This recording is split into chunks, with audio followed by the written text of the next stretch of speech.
ప్రార్థన చేసుకుందాం.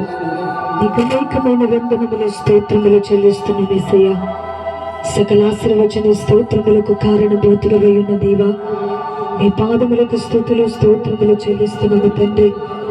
దేవా, ఈ రెండో సువార్త కొడుకును ప్రారంభం నుంచి ఇంతవరకు మీరు బలముగా, ఘనముగా, గంభీరముగా, ఆశీర్వాదకరముగా, ఉజ్జీవముగా మీరు జరిగింప చేసినందులకై నీకు మా కృతజ్ఞతాస్తుతులు స్తోత్రములు చెల్లిస్తున్నాం యేసయ్య.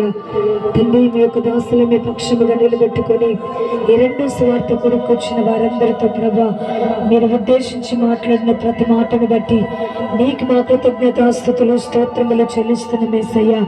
ఈ రాత్రి తండ్రి ఎవరిని ఉద్దేశించి మీరు మాట్లాడారో, ఎవరికి కావలసినటువంటి మీ మాటల చేత మీరు మాట్లాడారు ప్రభా, అట్టి మాటల చేత నేను ప్రతి ఒక్కరితో మీరు మాట్లాడి బలపరిచి ఆదరించినందులకే మీకు స్తోత్రాలు యేసయ్యా.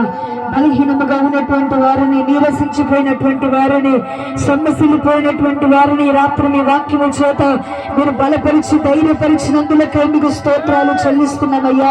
నేను దేవుని పని చెయ్యలేను అనుకుని ఎవరైతే నీరసించిపోయారో, నీ పని చేయకుండా ఎవరైతే దూరముగా ఉన్నారో, ఎవరిని మాట వినకుండా ఎవరైతే దూరముగా ఉండి జీవిస్తూ ఉన్నారో, అట్టి వారితో రాత్రి మీరు మాట్లాడిన దేవుడు నాయన, వారు నీ పని చేయాలని, నీ చిత్తము నెరవేర్చాలని, నీ రాజ్యమును వారు కట్టాలని, నీ దుర్గమును వారి పట్ల స్థాపించాలని, ఇదిగో వారు అనేక ఆత్మలను రక్షించాలని, వారు బలహీనులుగా ఉండకూడదని, వారు బలవంతులు కావాలని, వారు శక్తివంతులు కావాలని, వారు ధైర్యశాలులు కావాలని, వారు మనసులు కావాలని, ఈ లోకములో మీతోనూ దేవదూతలతోనూ పోరాడి జయమంటేటువంటి జయశాలులుగా కావాలని రాత్రి మీ వాక్యములతో మీరు బలపరిచినందులకే మీకు స్తోత్రములు నాయనా.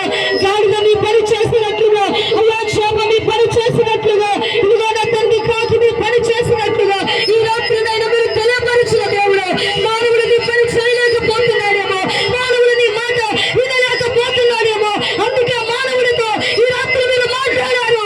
ప్రతి మానవుడు నా పని చేయాలి, నా చిత్తము నెరవేర్చాలి, నా పరలోక రాజ్యానికి అనేక ఆత్మలను సిద్ధపరచాలి, వారి పరలోక సైనికులు కావాలి అని ఈ రాత్రి మీరు మాత్రం మాట్లాడిన దేవుడు తండ్రి మీకు స్తోత్రములు నాయన. మా పితరులు ఎంతో బలహీనులుగా ఉండి బలపరచబడ్డారయ్యా. యుద్ధంలో పరాక్రమశాలులు అయ్యారు, రాజ్యాలను జయించారు, సింహాల నోళ్లను మోయించారు, కత్వదారులను చల్లార్చారు నాయన. ఎన్నెన్నో అద్భుత కార్యాలను జరిగించారు ప్రభా.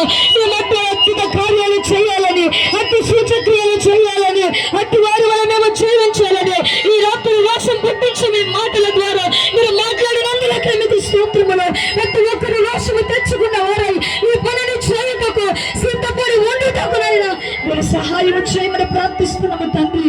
ఈ రాత్రి విత్తబడిన ఏ ఒక్క వాక్కు వ్యర్థము కాకూడదునైనా, అది ప్రతి వారి హృదయాలు ఫలించాలనైనా, వాక్య ప్రకారముగా మేమందరము నడుచుకుంటామని ఈ రాత్రి ఎందరైతే తీర్మానం చేసుకున్నారో వారందరినీ మీ పాత్రలుగా, మీ సాధనాలుగా, మీ బాణాలుగా తండ్రి వారిని వాడుకొని మరి ప్రార్థిస్తున్నారు. మేమందరూ మనసుని గలవారమై ఈ లోకంలో రోషముతో మీ పని చేసినైనా మీ పరలోక రాజ్యాన్ని స్వతంత్రించుకునే కృప మాకందరికీ మీరు దయచేయమని తండ్రి ఇంతవరకు వాక్యం చెప్పిన మీ దాసులను ఇంకా బలపరిచి మీరే బహుబలంగా వాడుకొని మీరు అక్కడికి రాజ్యానికి మమ్మల్ని సిద్ధపరిచమని త్వరగా వచ్చిన వరువులై ఉన్నాం యేసుక్రీస్తు వారి యొక్క ప్రశస్తమైన నామములో ప్రార్థించి స్తుతించి అడిగి వేడుకొనుచున్నాము పరమ తండ్రి. ఆమేన్.